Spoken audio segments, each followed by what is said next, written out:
Hello guys.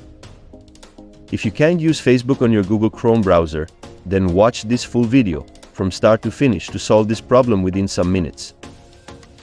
So as you can see on the screen, this is one type of problem some people face when try to log in Facebook on Chrome. And this is the second type of problem most people face. So what is the reason for it? The reason is simple. Look at these extensions. I'm not pronouncing names, I hope you understand now. In the most cases, these are the reason for this problem.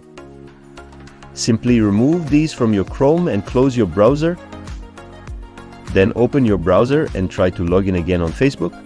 This will solve the problem for sure. By any chance, if after doing these still not works, then do the second step. Create another user like I'm doing.